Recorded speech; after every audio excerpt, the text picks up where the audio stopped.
You're listening to And Jester. I just like talking movies, man. I like to nerd out on all that stuff. Yeah, so let's talk movies for a little bit then, because I wanted to bring up too the fact that the writers' strike that's going on right now. Did you know anything about that?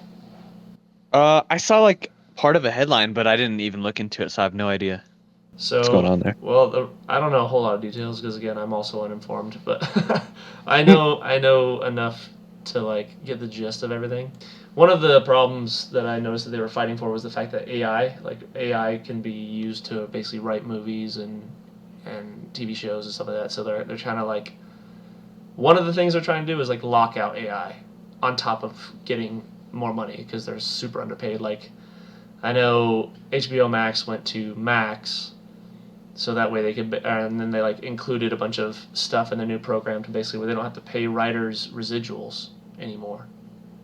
Oh wow. Yeah, so there's that, and then yesterday, the day before, uh, um, the actors also joined the strike in support of the writers.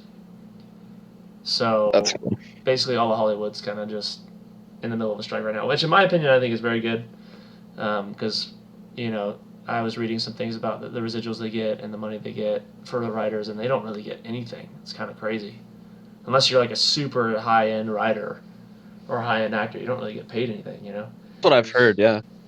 For the actors, I understood that the other thing that they were worried about in their new contracts was the fact that companies want to pay them for like a day's wage was like maybe like 100 to 300 bucks, and then Oh my gosh. copy their likeness so they could use it in future projects without basically just like a one-time payment to use your face for eternity. So they were like, no, we're not doing that. Okay, that's cool. I thought it was gonna be some like weird, political stupid crap, but that's actually a good strike. I support that strike. Yeah, no, I agree. I support the strike too. I think this is the first time that both of them have gone on strike at the same time in like along, I want to say like the 20s. Uh, Oh my gosh, wow. yeah, so it's been a while. This writer strike, the last writer strike lasted 100 days, and that was like in I don't know, '06, '07. Again, don't quote me on that. But I know you want to talk about like sequels and stuff, right? Yeah, yeah. I think that's fun. But we can talk about the writer's strike. We can talk. No, yeah, no. Tell me your opinion on what you want to talk about. I'm interested to hear. Yeah, I want to talk about all the stupid garbage because everything is just a remake nowadays, and talk about actual. There's like good sequels. There's great sequels that Oh we yeah, got going on. But I agree with you. I agree, but sometimes it just seems like, well, I mean, especially in recent history, it's a money grab. You know, it's the nostalgia of getting you back in the theater seats. Mm. Um, but oh, when you messaged me that song, so you're saying that the Age of Extinction Transformers is the best one out of all of them? I gotta know the truth on that one. Yeah, granted, I haven't seen so my answer is 100% yes. 100% yes. I Really? didn't see I didn't see the last one. What is it? Not the new one with the Beast that came out, but the one before that. Oh, Bumblebee? Uh, I think it was Bumblebee. uh, they did another one too with like was it just Bumblebee or didn't they do another one that had like a Unicron looking So that's monster? that's Rise of the Beasts. Because from what I understand, it went. I think there was five. So it was like Transformers 1 through 5 was Michael Bay's universe, where he kept like rewriting his story over and over again. Hmm. And then a new writer and director came in for Bumblebee, and they basically like redid the Bayverse is what they're calling it, but Michael Bay's verse. So they changed it. So they went to the actual looks of the Transformers instead of what Michael Bay had shown. Like loosely cut from the actual Transformer toys. And then the Gotcha. new guys went strictly like copies of the toys and stuff. Um, so that's what these last two movies, Bumblebee and Rise of the Beast. I think those are the last two. But Okay. so you liked Age of Extinction the most. I think so. I think, I maybe part of it is like the soundtrack. Like, I sent you, one of those like lock Yeah, Jaws Lockout. theme, and Yeah. I think that's super. Like, it just for me, it was more, yeah, or what is it? Yeah, yeah, lockdown or lockout, whatever. I don't know. I just felt like it was a more dramatic and more like I just thought it was more epic in a sense. Whereas, in the first, the ones with Shia LaBeouf, like those ones were more like the stakes were pretty low, I guess, and it's just like hard to take him seriously because he's just in those movies, he's just some you know dorky high school kid. Uh, but for some reason in this one, I just like the villains better. I think it's just darker. Maybe that's what I'm trying to go for. It's just darker, and I like that. Hmm. Dark and gritty. I could see that. I mean, the villain was definitely. Well, I don't know, because you had Megatron. Yes. You had Megatron, which he was a killer bad guy, but I feel like, and I can see what you're talking about, because maybe with as the sequels came on, like Megatron just seemed like a pushover because he just lost every time, and then he would like run away. Yep. And then so when you had Lockout show up, is it Lockout? I gotta look it up. I don't want to be quoting this guy wrong. but Is Lockjaw? That's an Autobot, right? Lockjaw. Oh man, I think that might be an Autobot, but it totally sounds like a Decepticon name to me. Yeah. I think he's one of the good. He's like one of the dinosaur robots, actually. Oh, is he the? Maybe he might be the T Rex. Yeah, I think you're right. Thinking. Yeah. Yeah. But I want to say it was Lockout that was the villain in Transformers 5. Oh yeah, so it goes Transformers, then you had Transformers Revenge of the Fallen, Transformers Dark of the Moon, and then that was the end of Shia LaBeouf's. And then you had Transformers Age of Extinction, and then you had Transformers The Last Night. And then that was Okay. so Age of Extinction was the fourth one, looks like. Yep. Yes. Yeah, that's right. And then The Last Night, which I think. So The Last Night. No, he had. So Lockout was in both? Let me see here. Let me see the cast. Let's go to. Oh my goodness, why am I having a hard time finding these guys? Because they changed the voice actor for Megatron. Because the first three movies, the voice for Megatron was. I don't know if you've ever seen The Matrix, but Mr. Smith. What's that guy's name? Have you ever seen The Matrix? Oh, yeah. He's the Red Skull guy, the Yeah. Lord of the Rings. Yeah. Okay. Yeah. I can't believe I'm blanking on his name. So Yeah, and they changed the voice actor when Megatron came in. So I want to say The Last Night was the one that I was thinking of that had that villain. So maybe Gotcha. I'm way off on. But yeah, it's been a long time since I've seen those last two because I remember the first one and Revenge of the Fallen quite well, but after that they all kind of like blend together. Yeah. Man, once Marky Mark came in, I was like unsure how I felt about the movies. I mean, he's just such a likable guy, though. I don't know how you can. Yeah, but I don't know, I he like just him. plays himself in every movie. That's true. I was kind of thinking that though. I feel like a lot of the most popular actors. I was thinking about all their different roles, and even though like there's ones that you just hate, but then there's other ones where you're like, I can watch every single movie with this guy, be a hardcore fan. But I feel like at the end of the day, most of them, they're the same character, throughout all of their different movies, just maybe slightly tweaked. But No, I agree. like I was thinking, like Tom Cruise, I feel like he's pretty much the same guy in all of his movies. Yeah, he's Tom Cruise in every single movie. Yeah. Like, but I'll watch every single one of his movies, and same with Dwayne Johnson. Well, okay, Dwayne Johnson, I love that guy. I might not watch the Fast and Furious movies, but I'll watch pretty much the rest of them. I really liked The Rock for the longest time, man, but I got burnt out He kind of became like Will Smith, dude. Like I loved Will Smith for the longest time, then I got burnt out of him being in everything, and I'm like, dude, just like give a break, give somebody else a chance, man. Like I don't know, I got burnt out of those guys, and then now I'm just like, oh great, there's another movie with The Rock in it, once again.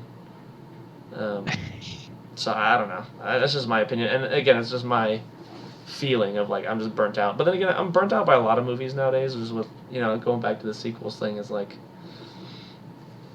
so many movies come out and like it's a great movie and I enjoyed it a bunch, and then all the studio sees is like, you know what, let's just make another one, and with no concept of like how the story's gonna go or like even if it's even needed. Most of the stories that we've gotten, we don't even need it. Yep. And I think about how what was the last one that came out? Like all the remakes with Disney right now. It's not really a sequel Oh. problem, but just the constant funneling of remakes they're pushing out for no reason. Like the animations were perfect on their own. They don't need to have a live action, remake. I don't know. I just don't get it. No, I agree 100%. Like that's like at the end of the day, like there's nothing new under the sun. Like it's been done before, but like you can be, I guess, unique is the word, in a way where just just different enough to where it's like, okay, that's refreshing. That's a nice change of pace. For instance, like Top Gun. Like that one is like, oh, that's such a beloved movie. You don't even need to touch this thing. And then, how 20, 30 years later, you make a sequel and it's uh just as good, if not better. I would say that I enjoy it better. I think it's better than the first one. Um, and it's still unique in its own regard, and it's like a masterpiece, where it's like that was a good sequel. There's like rare exceptions for that though. Yeah, I I don't agree. know what the Yeah. formula is though. Like how do you tell, like in your opinion, how do you know when something's like, I can make a sequel out of this and it'll be good. Like it's worth it, rather than this one where it's like this is a classic, but we don't need to touch it at all. Not a sequel, not a remake, anything. Like what's the line? How do you know that? I honestly don't think you do. I think you're taking a huge gamble regardless. And here's the thing. I think that Top Gun Maverick was kind of like a lightning in a bottle because I was like, I didn't really need nobody. I don't know. At least me, I didn't feel like anybody was asking for like, hey man, I want another Top Gun. And it's like I could see them doing another Top Gun and then just having it like all new characters, and it probably would have been the same. But I think with this situation, I think that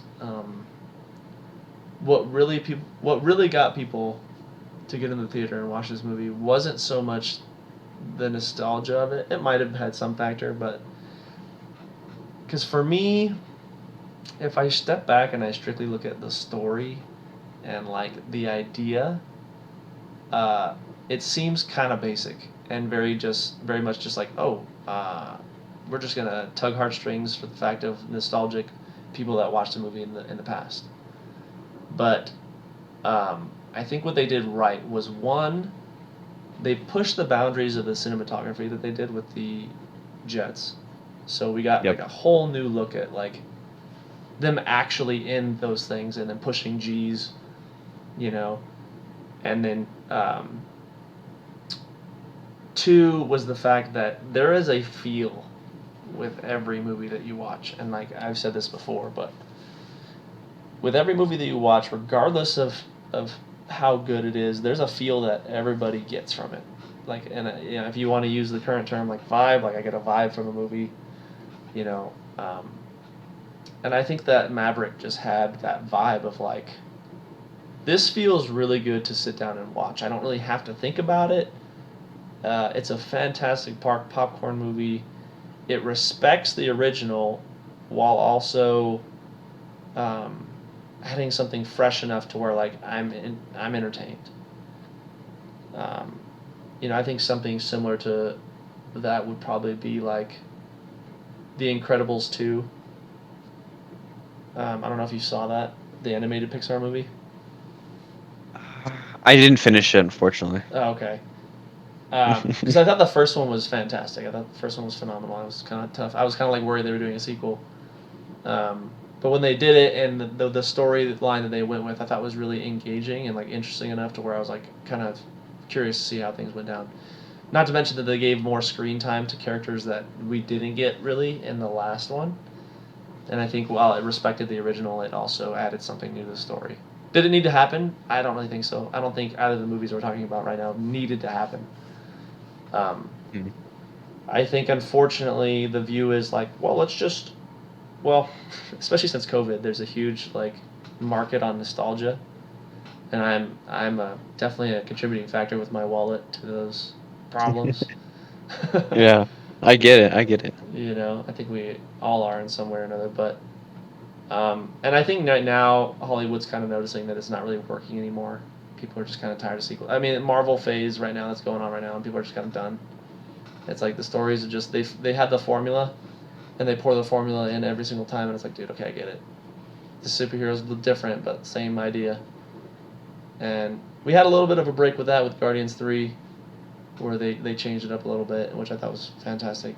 And even right now with Secret Invasion, the Disney Plus show, it's extremely well written and a completely different turn on what I thought it was going to be. It ended up Interesting. being more like a spy thriller than just your average Marvel movie. And I think that um, I don't know. I think if you just change up the formula, man, and you just kind of like allowed directors to do their own thing instead of media, pushing the whole like, hey man, we got to sell this toy, so make sure you get that marketing in there. Right. But I don't. I almost disagree with you on Marvel, just because with Marvel, they had a great thing going. They had the formula nailed down, and everyone knew it too. Like, okay, we know kind of how this movie's gonna go. We know exactly what they're doing, but we love it. We're gonna eat this up. We're gonna spend money, and because we know it's all leading to the one big event, the one, Infinity War and Endgame, and everyone's just dying. 11 years, we're all on the edge of our seats, and then finally we get it. And it's probably by itself, I would say Endgame is not, as a standalone movie, it's not the greatest thing in the world, but just as an actual movie event where you are waiting for, you know, 11 years and you finally get to this one 3 hour thing in the theaters, you're like, and everyone's cheering, and it's just like it's like it's a very special moment, and you're like, this is crazy. Nothing like this has ever been done before. And then it's over, and you're like, well, the biggest question is, what's next? What the heck? But they're like, well, we need to change things up. And so then they start going to, they take a break a little, I guess, and then they start with the shows. They go to Disney Plus and all that. And I feel like that's where it instantly went downhill, where it's just kind of like, we're all interested to kind of see what's going on, but I feel like the shows are kind of decent, but not like, there wasn't one show that really stood out as like, dang, like I cannot wait for another season. It's like a one and done, like one season kind of set up this a little bit of these characters and stuff. Um, but I just felt like it wasn't anything really special or exciting, especially with like the action, like the villains and all that. It was just kind of like I don't know, like a waiting period. Um, and I just feel like ever since they started doing more of the streaming service stuff with the shows, uh, it just it just isn't the same feel. It's just not like I feel like in the people I've talked to, I feel like no one's like super excited to go see what the next Marvel thing. Like we'll watch it. We'll go watch like Guardians. Like okay, I'm curious what they do, or like Secret Invasion, but it's not like I'm, um, you know, so antsy and ready to spend my money on this next Marvel movie or what. I don't know if you feel the same way about that, but I'm Yeah, just like not excited for Marvel right now. I do. I 100% feel that fatigue, and I can't tell if it's just from the fact that, you know, um, we had the crazy buildup for the big aha with Infinity War and Endgame, or if it's just the fact that there's lackluster content just coming out of their funnel lately. Because I don't know, is there a Marvel movie? I mean, I'm gonna exclude Spider-Man: No Way Home because, in my opinion, I thought that was like a fantastic movie. But is there a Right. movie that has come out from Marvel or even a show since Endgame that you were like, you know what, that was fantastic? There hasn't been.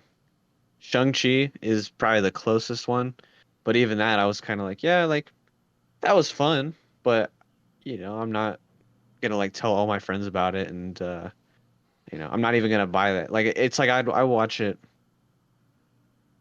I think I ended up watching it quite a bit actually, just because um it was new. Like there was nothing else out. I was like, well, I'm kind of tired of all the other. I've already seen the other Marvel movies, 10 times over. So what else? What am I gonna watch tonight? I guess I'll watch this movie again. But it's not like I really cared about it.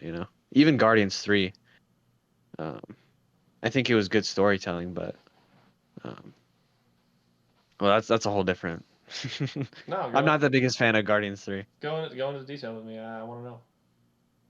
Well, it's just for Guardians 3, it was they're just like it was unnecessarily sad.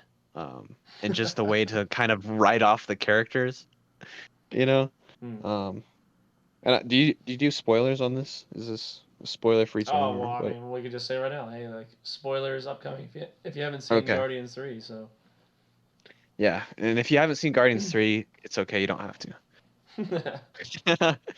But like, like it's just crazy sad. Like you want to know Rocket's backstory and all those things, but it's just like I felt like the writers specifically were like, how can we make this the most gut-wrenching, uh, you know, sob fest you can make it? Well, let's get this super cute raccoon and let's torture the heck out of him and kill all his cute little friends, and then um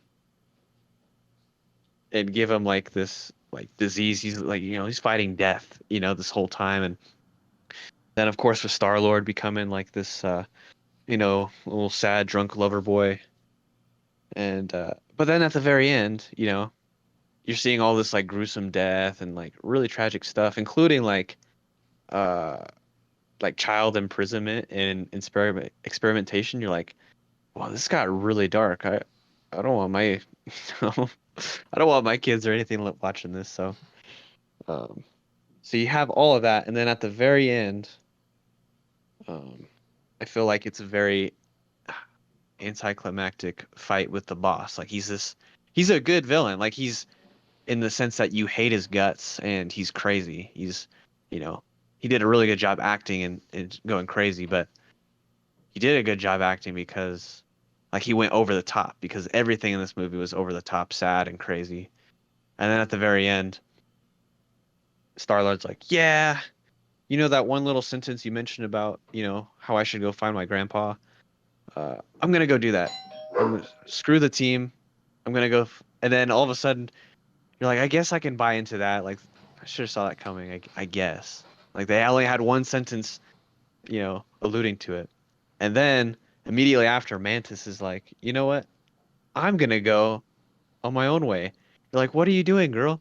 Like, you have a team to look after. And then everyone else is just like, yeah, I guess the team is kind of dead, except Rocket. He's gonna lead it, and it was just like a way. I felt like it was just unnecessarily sad way to just break up the band, and that was the whole point of the movie. Hmm. I mean, I guess I'll counter that a little bit because Please do. I think that Guardians 3 has been the only movie recently where I genuinely cared about the characters because of the emotional toll that we were given. Not to mention that actually did not like I did not like the villain at all. Like, not in the sense that sorry, my dog's going crazy because Pizza Man's here. Oh, Bobes, you want to calm down for a second? I'm talking about movies. Hold on, Pizza Guy. hold on. I just have to ask, what kind of pizza did you get? I think. Well, she usually orders mushroom and mushroom pepperoni and bell peppers. Sorry. And Okay. then you're good, dude. And then I usually just get pepperoni and sausage or something. So Classic. Okay. Anyways, continue. Yeah, sorry. Yeah, so my counter to that would be like I genuinely cared about the characters. I actually felt something for the main characters. And I'll give the credit to James Gunn and his writing skills. I don't really like all of his stuff, but at least with the Guardian movies, I actually cared about the characters that were presented to me on screen, even though there was like 4 and at a time that I was having to pay attention to. And I think with the villain, he did something so dramatic that would get a rise out of his audience that I didn't. Yeah, you hated him. He's a horrible human being, or whatever he was. And so I just think that it's been a while since a Marvel movie's done that. With Spider-Man: No Way Home, it was mainly like this is just so much fun. You know, I didn't really have like an impending doom feeling or anything like that. Maybe when Aunt May got clapped or whatever, but it was like, okay, it's kind of done.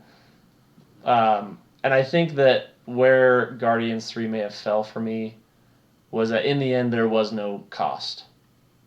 Like somebody should have finally died. And I know that sounds terrible, but I think it would have sealed the deal on like the overall rough end of the movie.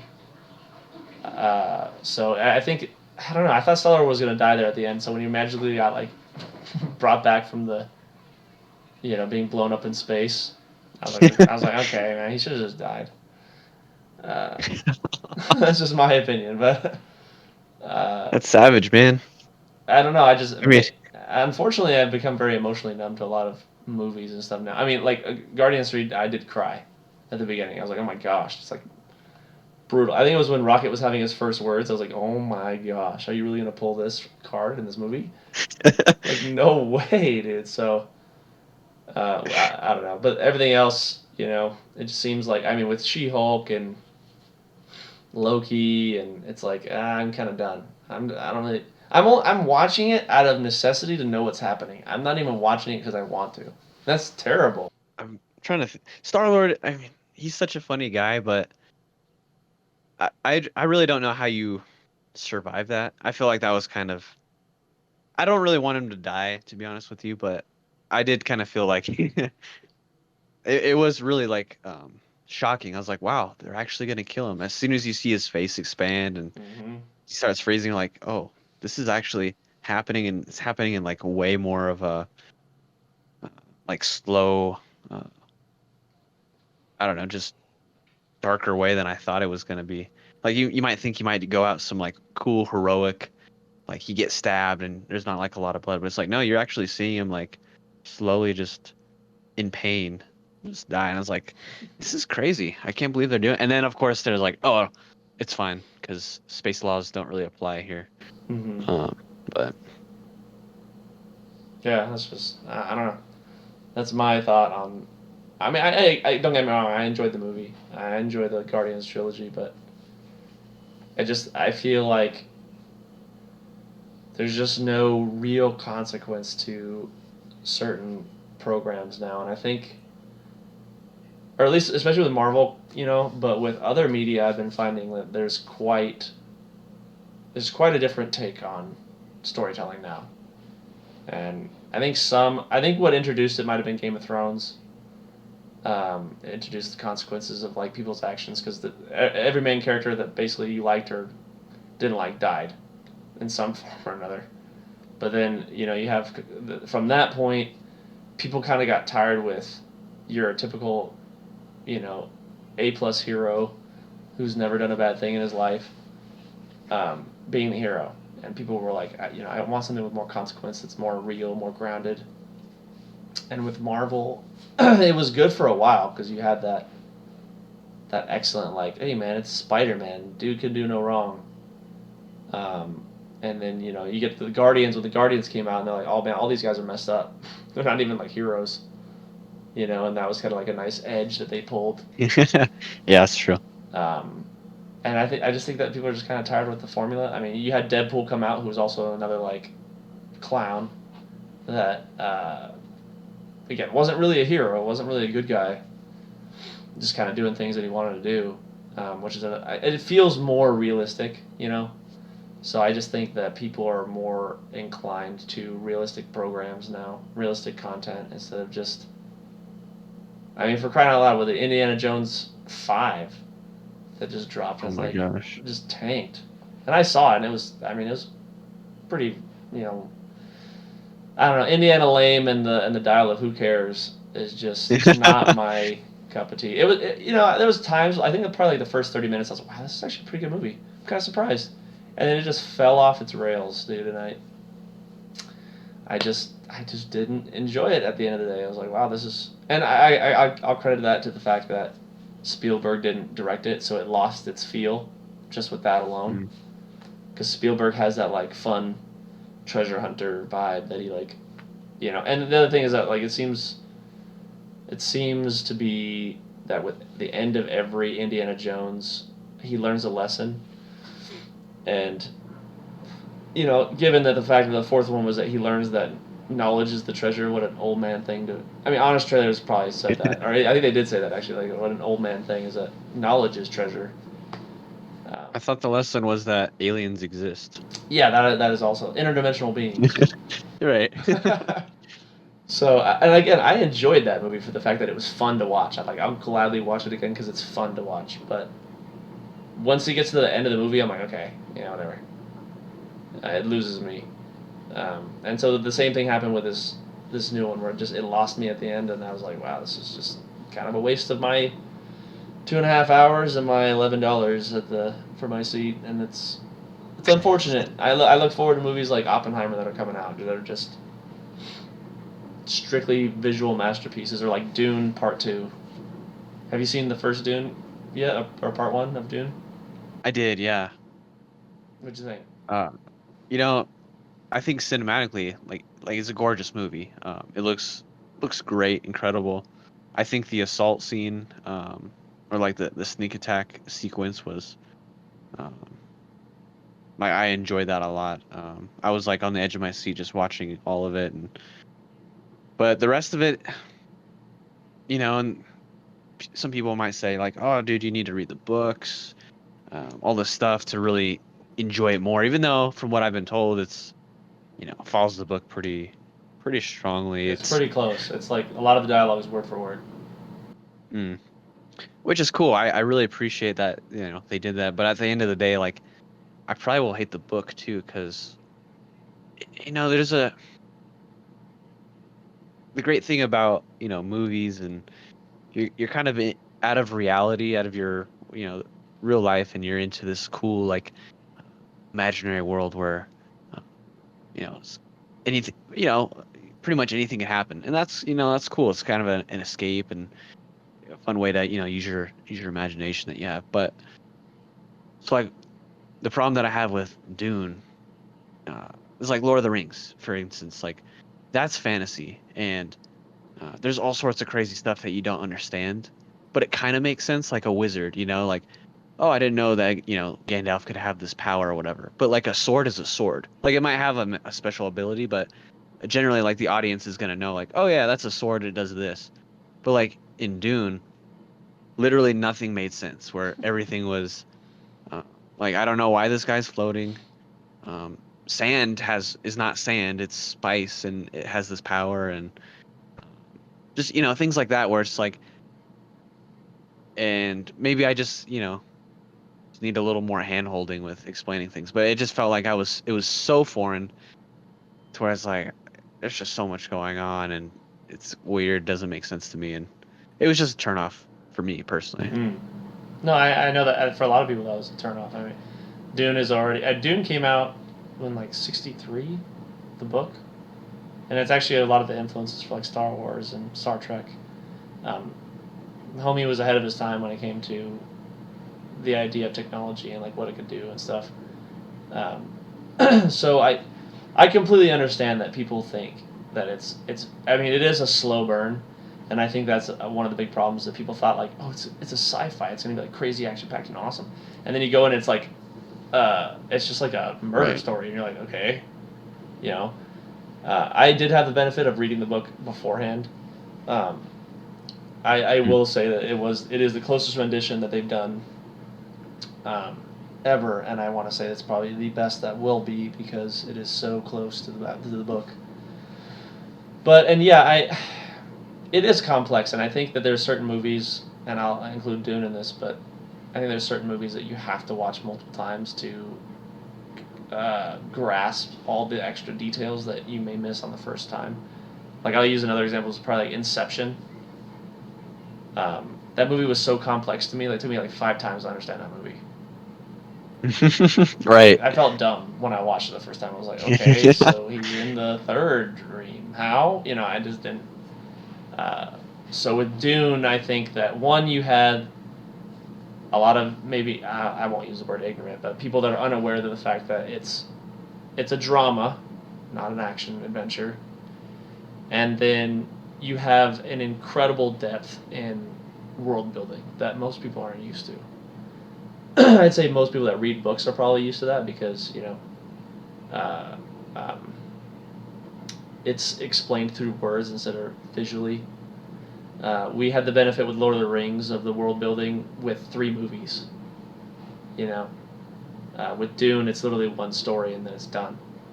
You have expansions later on, but I mean, I've only read the Paul Atreides story, so I think it was like Dune, and then Dune Messiah was the second one that finishes Paul's story. But everything else after that, I have no idea.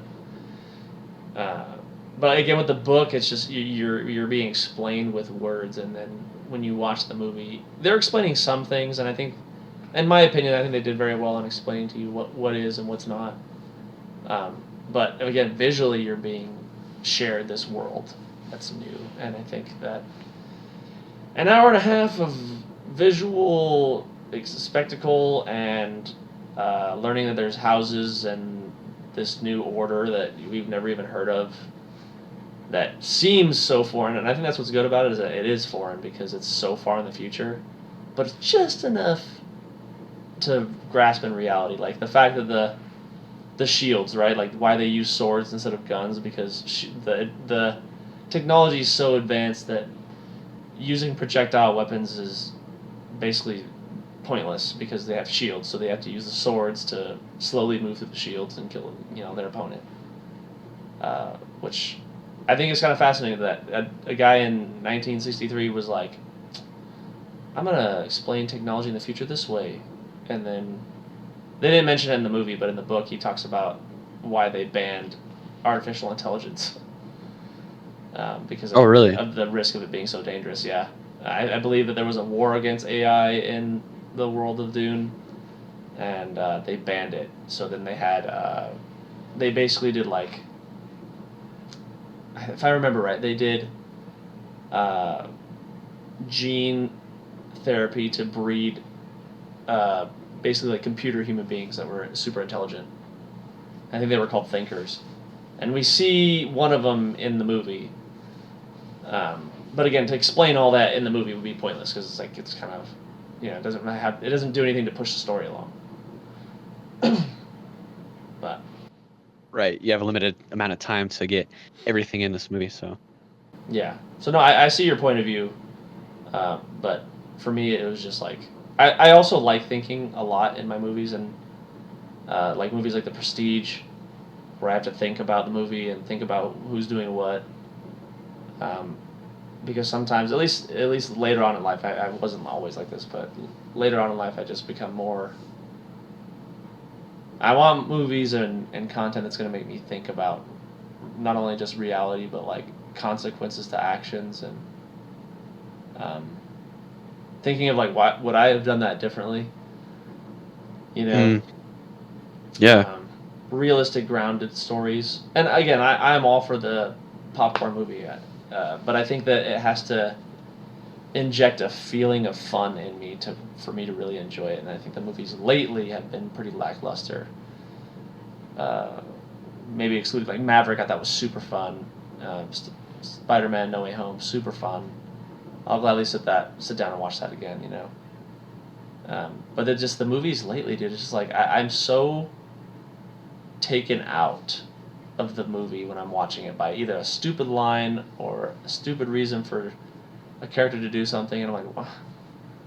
I can't remember. I'm trying to think of the last time I was taken out of a movie because of something dumb, or I'm just removed from it, but I'm sure I'll think of it next time. But yeah, I don't know. Have you watched a movie recently where you were taken out of your experience of watching it because of something that was dumb?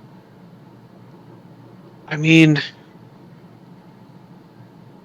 I think the last time for me it was Creed 3. Did you watch that one? I watched 1 and 2 on Max, so you can go ahead and spoil it for me. I'll watch the third one later.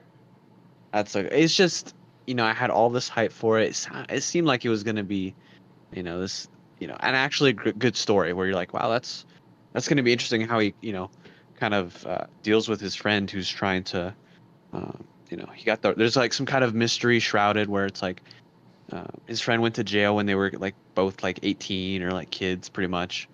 Um, he was supposed to be a boxer, and then he gets out. 18 years later, his best friend is Michael B. Jordan, the Creed guy, Adonis Creed. Mhm. He's on top of the world. He's actually gotten out of boxing. He's a little bit older, so now he's basically just managing guys and so he's more on the business side of the boxing world rather than actually fighting. And then he finds his buddy who gets out of prison finally, and he's like, dude, everything that you want, I'm gonna take it by beating you, um, making all this money and stuff because actually you should have gone to jail and not me, kind of deal. And I'm like, okay, that's cool and all that, but first of all, they didn't even have Sylvester Stallone in the movie at all Oh, as Rocky really? Balboa, not at all. And it's just like, Wow. what are you doing? Like you're ruining it. But right off the bat kind of tells you like, well, this movie's I'm not sure where this thing's gonna go. Uh, but then later throughout, it's just more of it just lacked a lot of emotion. Like I think how they shot it didn't really convey the internal struggle of what Creed was going for, or like going through exactly. And they like when you're doing the training montage and stuff, and he's getting the crap kicked out of him. You see him fall down, but you don't really see like a visual representation. That is, a staple for every single kind of Rocky Creed movie. You don't see that transition of uh, what motivates him to get back up. He literally just gets back up and keeps fighting. Um, and so you're kind of like just not as emotionally invested as you would think.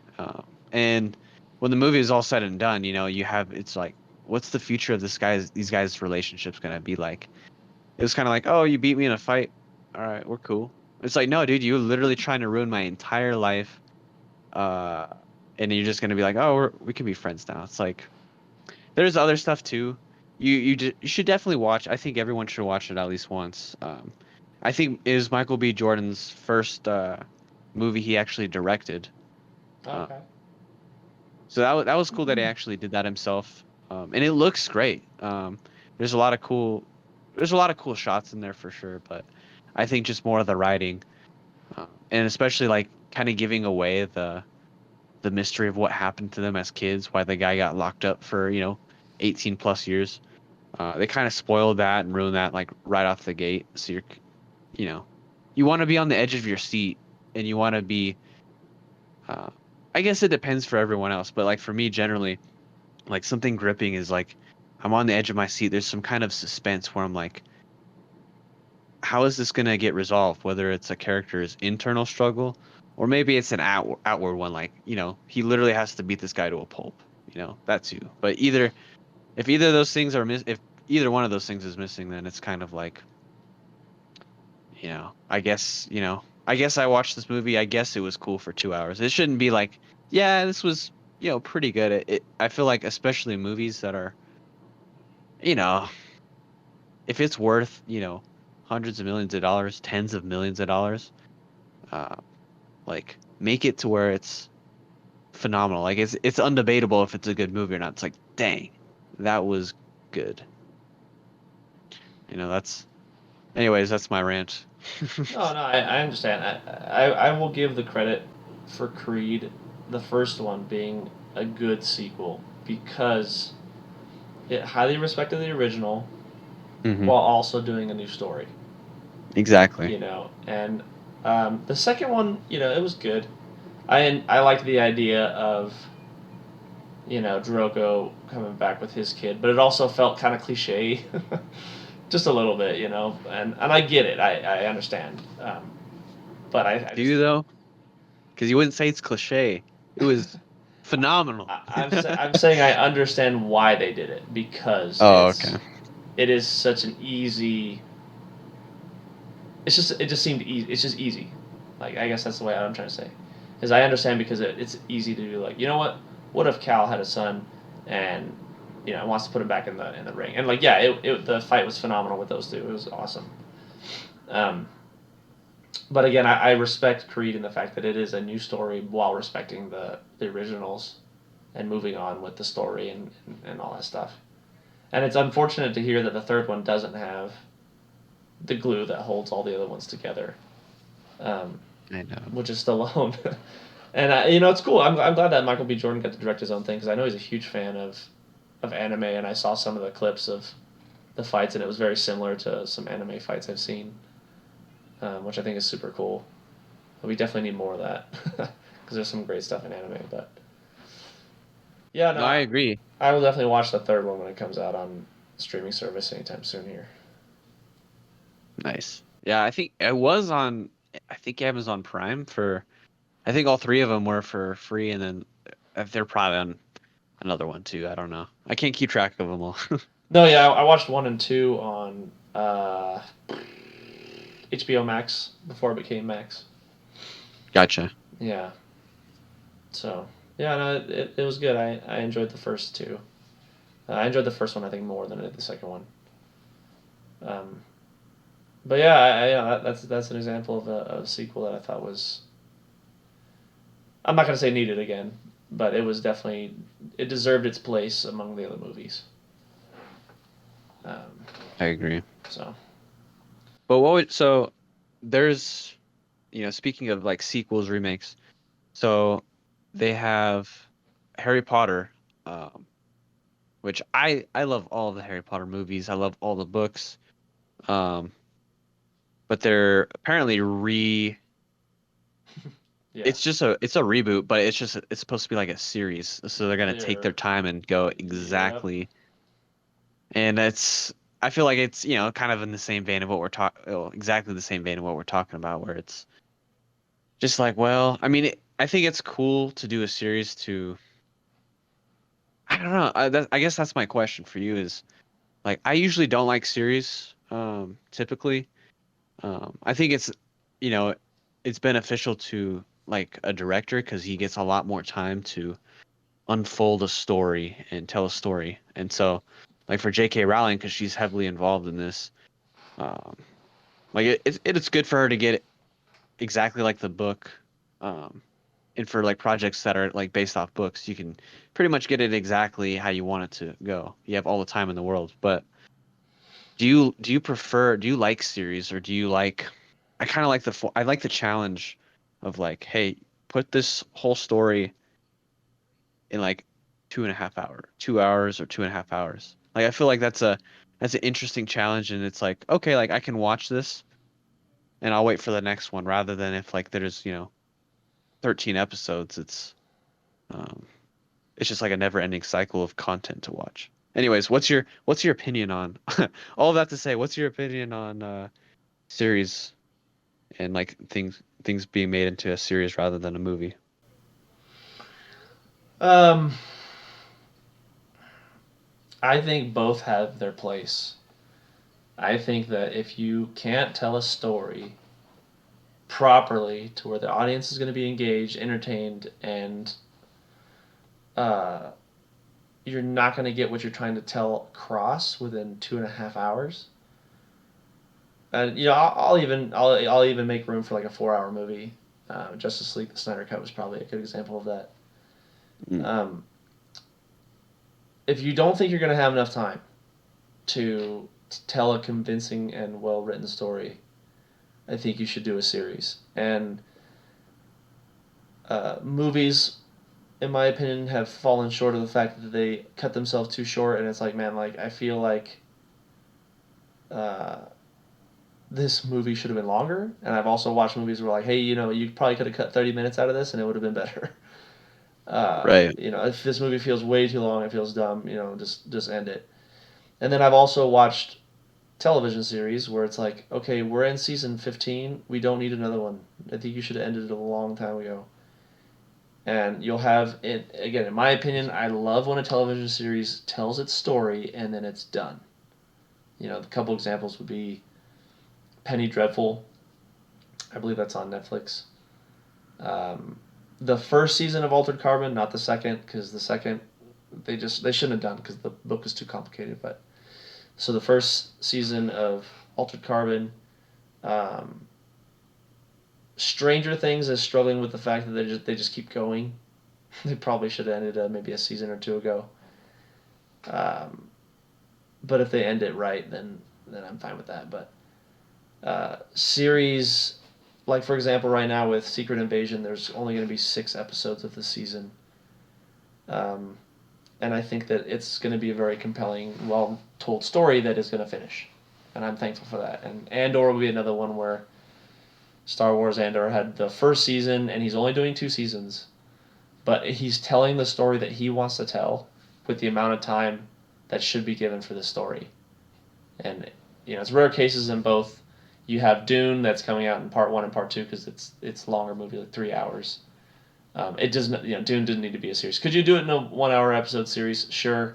I felt like it probably wouldn't have the same feel as the movie does. But again, with television, like the old Star Trek is very episodic, so that works in its own in its own right. Where each episode is its own story, instead of with like minor details of maybe like keeping a new story within all those episodes, and I think that has its place. But there are certain situations where I guess I'll just use The Mandalorian. Like I feel like The Mandalorian seasons 1 and 2 was like phenomenal, and then season 3 almost felt like it didn't really need to happen. Like it didn't need it because a lot of things felt shoehorned, and I struggle with the fact that it feels like Baby Yoda was so forced into the series again because he makes a lot of green for Disney. Oh yeah. So I feel like honestly, if they ended The Mandalorian with season 2, I would have been happy. I would have been fine. Didn't need another season. The way it ended, and I thought it was great. The parting of them ended the story, and you can include Mandalorian in other content. That's fine. So there are times when I feel like, and you can feel it when you watch a movie. You can feel when corporate came in and was like, bro, little green dude was making us a lot of money. Make sure you have him in the show, otherwise I'm pulling the plug. And you're like, okay, that's not what the story I wanted to tell, but fine, I have to figure out some way this guy has to be here, So again, Penny Dreadful would be one where I think it's flawless in the fact that it told the story it needed to tell, and then it was done, over. So I think there's definitely a place for both, and definitely right now, streaming television programs are leading the way in money making because it's just so much more convenient to sit at home and watch a series and binge it than unfortunately go to the movies and sit down in a movie theater and watch it. But I think both have their place. I don't think either one's really going anywhere. But yeah, I guess it just ends my thoughts on that. No, I think that's a fair assessment. I think I agree with you. Actually, after hearing your thoughts on that. Well, that's good. Oh, go ahead. Sorry. Yeah. Oh no, you're good. No, I was just saying that I think that's a good place to probably wrap it up. Then. Yeah. No, that works for me, man. Yeah. So I think we'll wrap it up, and then maybe we'll come back and talk some more about some fun stuff like that. Yeah, man. I'm down. But yeah, so all right, everybody. So long. Bye. Thanks for having me on. Oh, of course, dude. Anytime.